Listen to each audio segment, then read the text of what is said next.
Hey, greetings viewers. Thanks for joining me out in the garage today. Mini driver up on the jack stands. Getting ready to pull the wheels. Time to address some front end issues that I'm having. I'd like to try and show you this tie rod that is bad. Oh, see that tie rod going up and down there, right here? Yeah, that one's gone bad. Now this truck sat for a long time. Who knows how old those are? I got one coming for the other side too, even though it's not bad. It incorporates the steering shock. My steering shock's not bad, so I'm not replacing it. It's leaking a little, but it still works. So I bent my tie rod. I'm going to show you how to straighten out the tie rod. Now if you're still old-fashioned push-pull steering like me, and you want to rebuild the drag link, I'm not ordering a rebuild kit because I don't really think it's necessary most of the time. Not unless I got a busted piece in there and I got some spares. But I'm going to take this apart and clean and lube and adjust it, put it all back together. Then we'll do the tape measure alignment and have this front end all buttoned up and ready to go, with a bunch of brand new parts. A few brand new parts anyway. Now, is that related to the flooding? No, I don't think so. Don't see how it could be. Is this related to a tree hitting my side light and forcing me to make a couple of new side lights? Yeah, but that's what happens. I hope you've been enjoying the new trails cut out at the Secret Test facility. Going to be lots more on that as more new trails get cut. But that's not what we're here to talk about. Let me get these wheels off of here and we'll get this thing started. I did want to mention one thing that I do think is flood related, and that is now I get an intermittent ticking in my throwout bearing. I hope it isn't the input shaft on the transmission, but if I put it directly on the clutch fork on the other side, it's loudest. So I'm hoping it's a throwout bearing. I'm hoping since it comes and goes, it'll go more than it stays. But yeah, keeping your truck clean is important. Again, I ain't going into all that right now. I had to put, I chose to put a spacer on there to keep my wheel weights from hitting the tie rod ends here on those aluminum wheels. So anyway, I added that spacer, unimportant. Okay, I'm gonna grab some tools and start taking all this apart. All right, so another important reason to get all the sand and grit and crap out of your brakes. If you remember when I rebuilt the front end and did the knuckles and stuff, I put new brakes on, new pads and rotors. Look at them pads, they're gone. I've only gone 1,200 miles in this truck. I did use the rough rotors that had some pitting that didn't go away. There's no way. I did buy cheap ass pads too, remember? I don't know if you remember. Anyway, enough about that. Another good reason to clean your stuff. Real good reason not to buy cheap pads. Those are just dang near wasted. I'm sure you can see that in there. There's hardly any pad left on either side. Wow, can't believe that. That's what I get for buying cheap pads there, I tell you. I went ahead and ordered new rotors too. Apparently those rough texture rotors, if they ate those cheap pads, they might eat some good pads. Calipers, I tried to pry on them, they seem to be fine. I might do the brake job as a separate video since it'll get long, but I'm gonna get them anyway. Now, I went ahead and centered my steering wheel. Once I get this drag link off, I'll run the steering wheel back and forth and count the turns and center it by turns, which should have the wheel upright. Anyway, I'll go over all that stuff. I don't know if you can tell how bent the tie rod is, kind of hard to see. Oh yeah, from underneath you can see it. Now it's just a waiting game for parts, but I can tear things apart in the meantime. My cotter key out of there first. Oh, I'm not reusing these tie rod ends. So I'm just going to break this cotter key off, and I'll show you what I will do there with my socket. What little bit's left on there, just beat your socket down past it. Then grab your impact. Yeah, I guess I can still get it from that angle. And just go ahead and bust through that. Now, if you needed to reuse that tie rod, just drill that out. Take a nice drill bit and drill that out. If you don't want to drill it out, you can cross drill another hole and drill through it that way. Either way, you can still save that. This one doesn't have a cotter key, but it's also a 19. Oh, look, that one came right out. Thank you, steering stabilizer. The seal on that steering stabilizer has just started leaking a little, but it's still, well, no, it's not, is it? All right, back to the order form. Now that I got the nut off of this, since I'm not reusing this, I can go ahead and use my pickle fork. You can use your pickle fork anyway, even if you are, but sometimes you may have to get a new boot because your pickle fork here may tear the boot. Now I know I need to square that end off.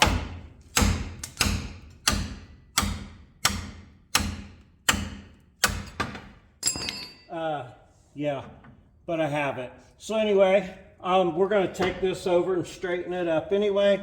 I'm going to repeat that process for the other side. Now, I do have a special tool that fits the ends of these. It's really nice for working on these.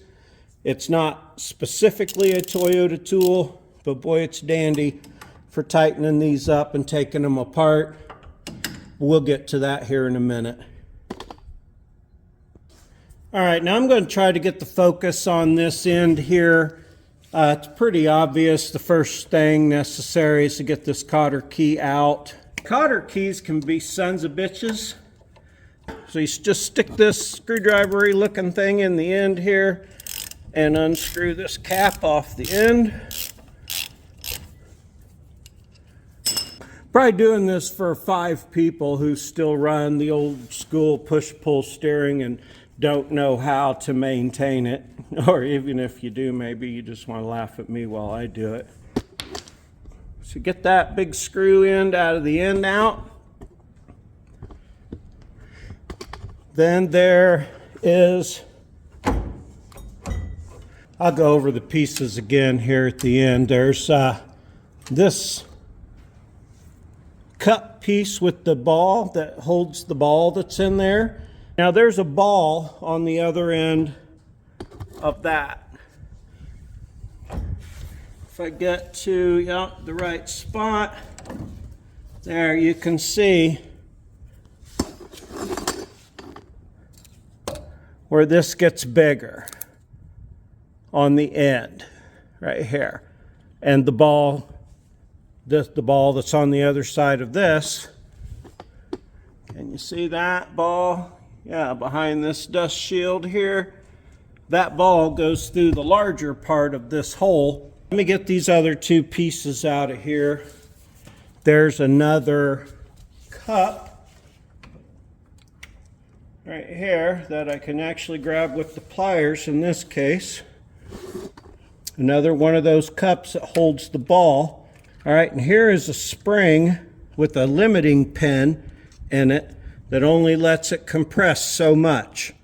I'm going to tear the other part down. The brake job will be a whole different video. Appreciate you hanging in so far. Tell you what, I'm going to stop here while I wait on some parts.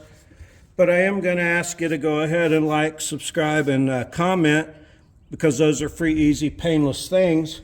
And maybe I should put that somewhere in the middle of my video too. We're going to get the rest of that tie rod off, that other end off. When I come back with new parts, this will all go back together. You'll be amazed. Appreciate you. Hang on. All right, viewers, it's time to get started back on this now that I've got my parts here. I'm just going to take these ends off there, 12.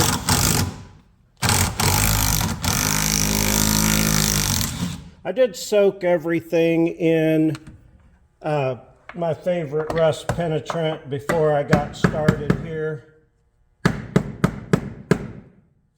You can also see, now there's an extra set of parts because I told you I had some extra, but I've cleaned all my pieces for the front, for the drag link. I've cleaned up that drag link, and that has to be installed on the vehicle.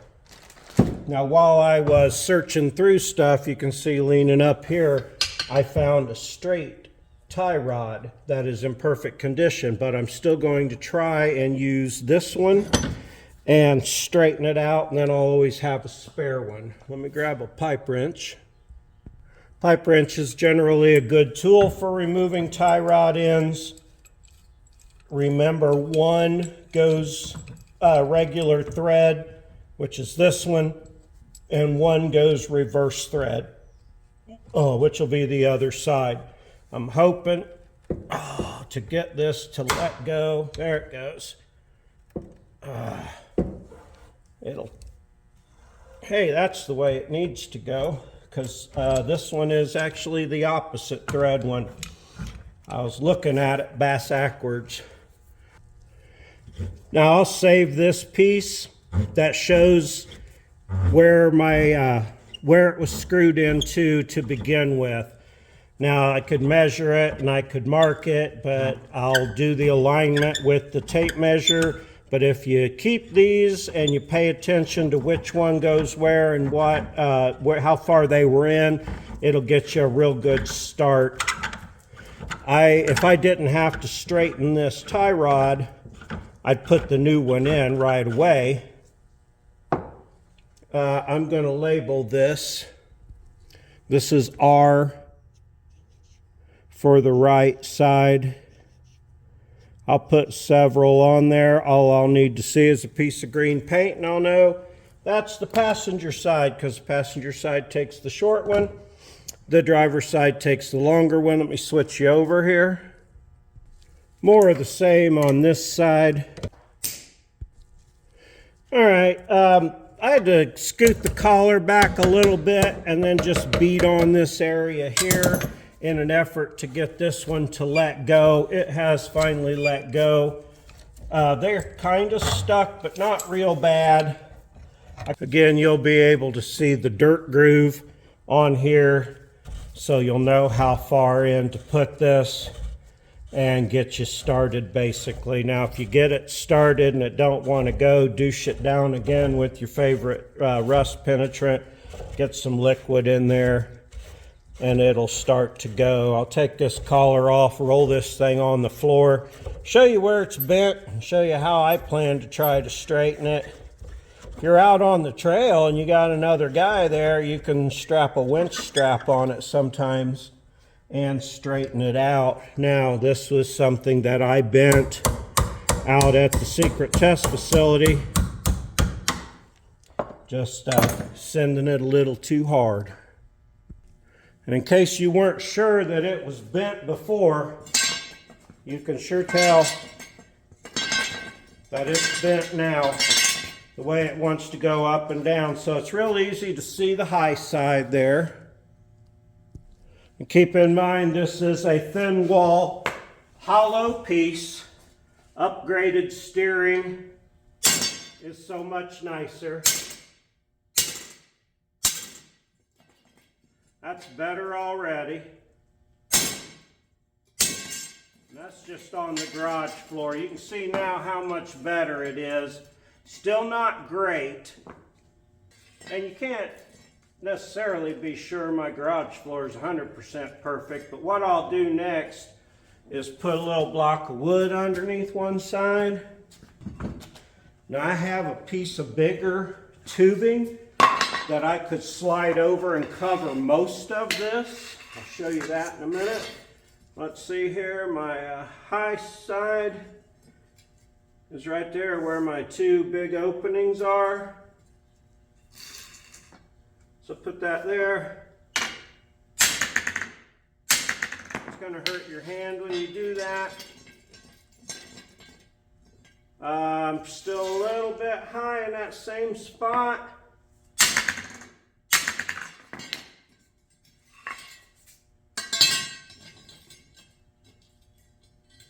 Man, that is really close. I don't know. That is real close. One more smackerel.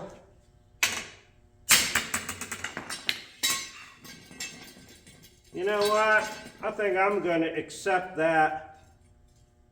Right there. No, I'm not. Not apparently.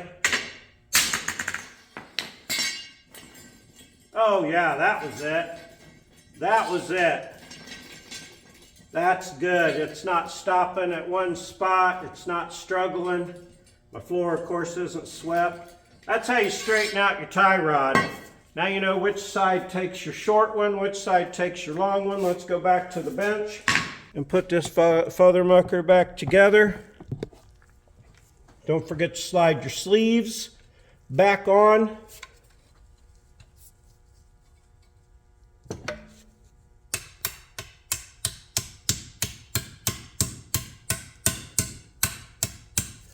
With a hammer. All right, now this is my right side, that's my short one. Now this one, for the short side, the passenger side's non-greasable, but I'm going to grease it anyway. It got the new castle nut, it's got a new cotter key, but it's not greasable, and you can see by that boot, there's no grease in there. I'll show you how I do that here. All right, and you want to be real careful here not to poke the boot, but there's a spring on here that holds this boot at the bottom. Just get underneath of it with the pick so you can hold it with your finger and pop it off the end down here. And this is not necessary, perhaps. You may not want to mess with this. You can use your needle injector for grease. I don't like the needle injector for grease because the one I got sucks. All right, there we go. Now get behind that little ring and pry it off. All right, and go up. There you go. Now I'm going up with it. You can see it come off there. I'm just going to pop this boot up and stuff some grease under it. And then I'll put that back on. Because look, see, there's hardly anything in there. Can you see how much grease is not in there? And it's got that whole boot area. All right, maybe not necessary, but I'm going to still pack some grease in there.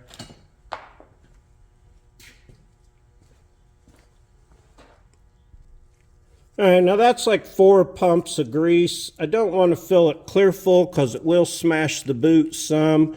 Fold your boot back down into the groove there. Take your spring thing, get it over it, get it started down in the bottom. I'm probably not showing you that, but I'm trying to. And then just feed it around with the pick you just had in your hand. All right, seriously had to look for that pick. I dropped it on the floor, but it's amazing how tools disappear. So anyway, grab the spring. You can kind of uncoil it a little with one hand. Try not to poke the boot, as that will defeat the purpose of this, but work that spring back down.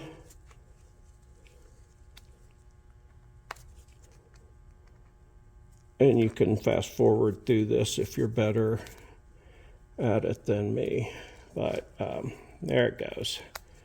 There it goes. Once you get it going, it's pretty easy to keep it going. Swing it on around, lock it back into place. All right, now my rubber is back. It's filled up with grease. It will smush some, so I didn't fill it full. And now the doohickey's back on. All right. I'm going to take my straightened tie rod, start threading this in. Of course, it goes reverse thread on this one. And I'm going to give that a little spray just to lube up them threads. It does make it so much easier to run it in. Now I'll run it in, hold this one up there, and get it close to where it goes. I'll start my nut and bolt. I'll get the whole thing put back together, and then I'll show you how to set your alignment. Fortunately, the other end came as a greasable unit. It's correct hand thread. I'm going to go ahead and thread it in. I'll use the same method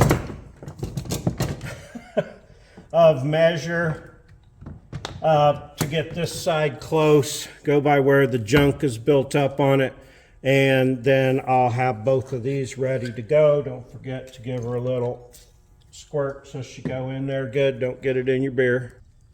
Okay, now we're back over here at the truck, as each end is installed differently. You can see here a short distance between your first cup and where the spring would go, big area.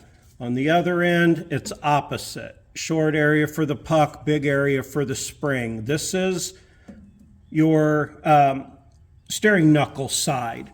Now I'm going to go ahead and rebuild this and show you real quick what to do and put this back together. Now, first thing I need to do on this end, I need my little pin around my spring, and I'm going to put some grease on my pin, and then I'm going to put some grease on the spring in between it here, just so everything stays lubey and greasy. I hope you can see enough of what's happening there. Packing some grease in around this.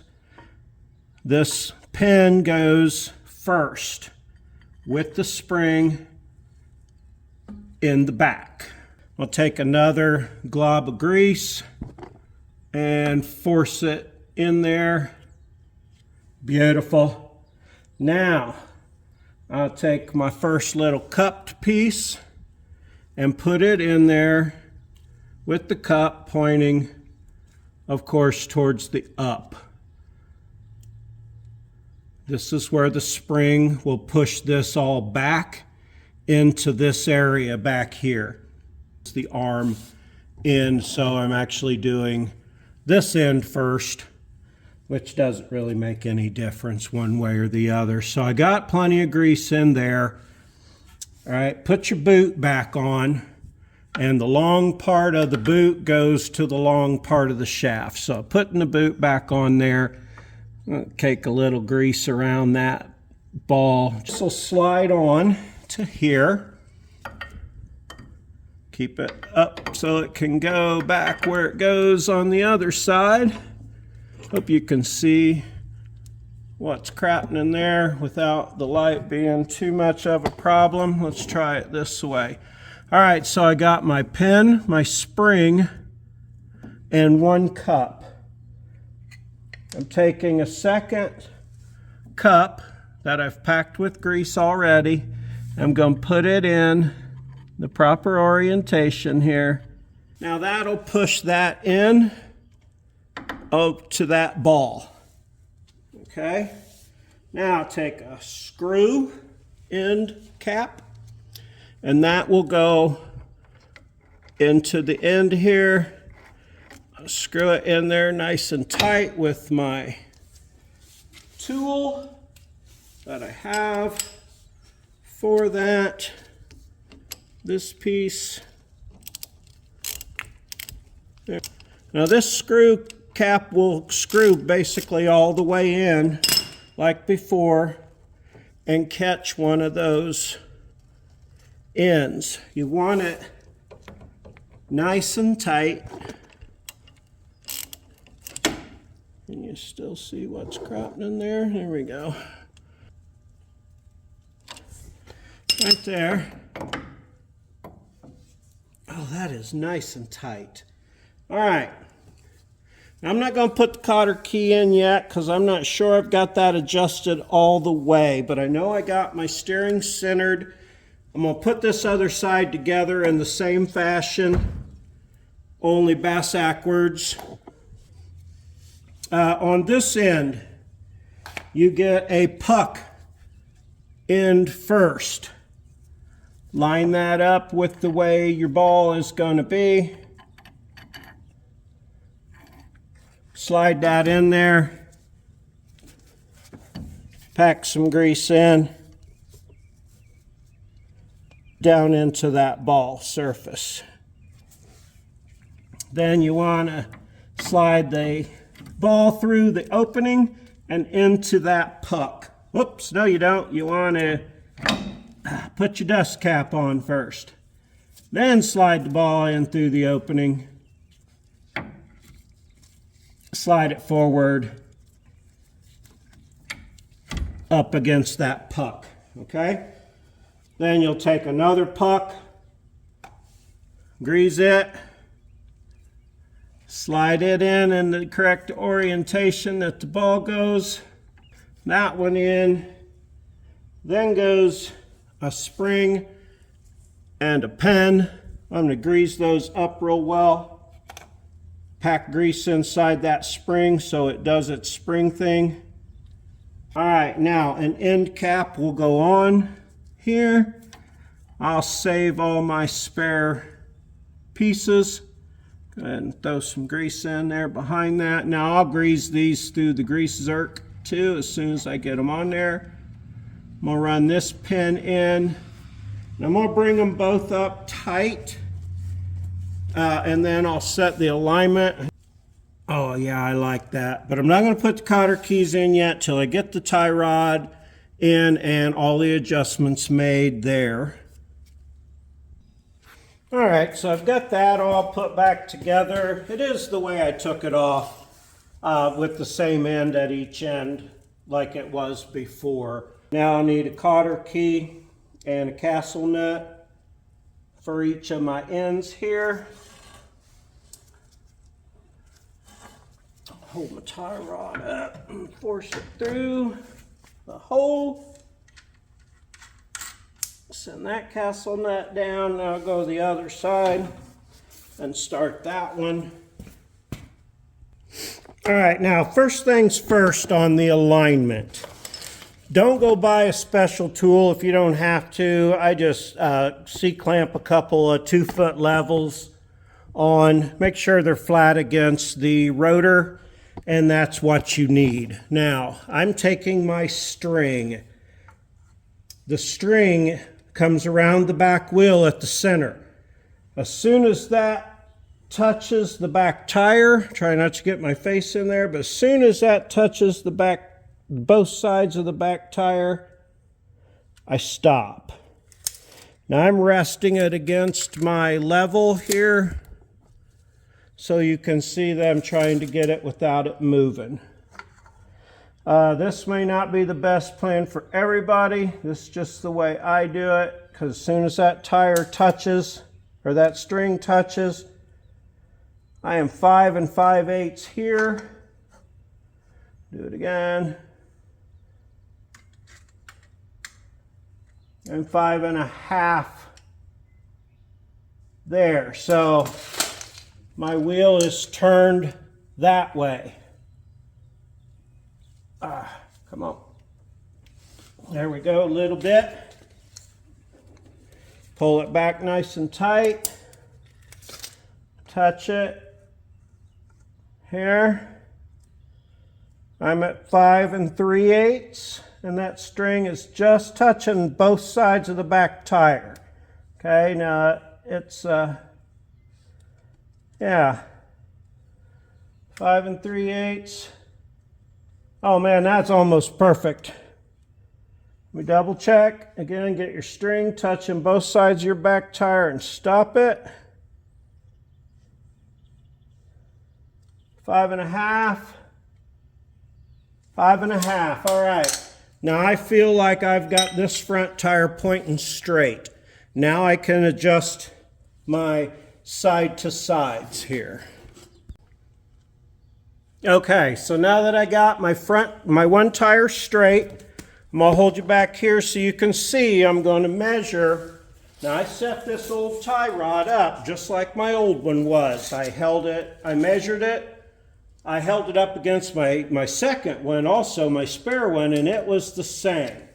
Now I am 56 1/8 inch outside to outside on my levels. Now I've got them flat up against the brake rotor on both sides. I go to the back, measure across. I have 56 1/4. So that's perfect. 56 1/4 across the back, 56 1/8 across the front. I'm gonna go ahead and double check the back. That's why they invented double check, so you could use it. Now,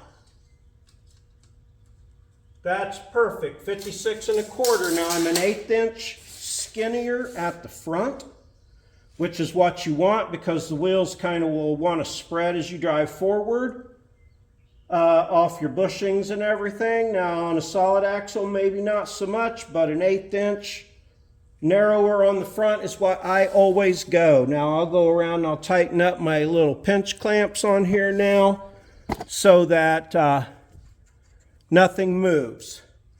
Now I've put together my drag link, greased it. I've put together my tie rod, I've greased them. I got my alignment set via tape measure. I'm gonna tighten all this stuff down. Yeah, I really did get it just right the first time. If you're too wide, remember they're opposite thread. So you turn the rod one way, it brings them together. You turn it the other way, it spreads them apart. Now I'll see how my steering wheel looks after I'm done with all this, but getting the proper measure so you're straight. I don't want my truck dog tracking. Yeah, so there you go. New tie rod ends, straighten the tie rod, rebuild the drag link on the push-pull steering, and set the alignment. Next will be brakes. I hope you join me for that next video. I sure appreciate you joining me out here for this one today. Please like if you liked my content. Please subscribe if you'd like to see some more of that. Comments are wonderful. I love you. I appreciate you. Have a super great day.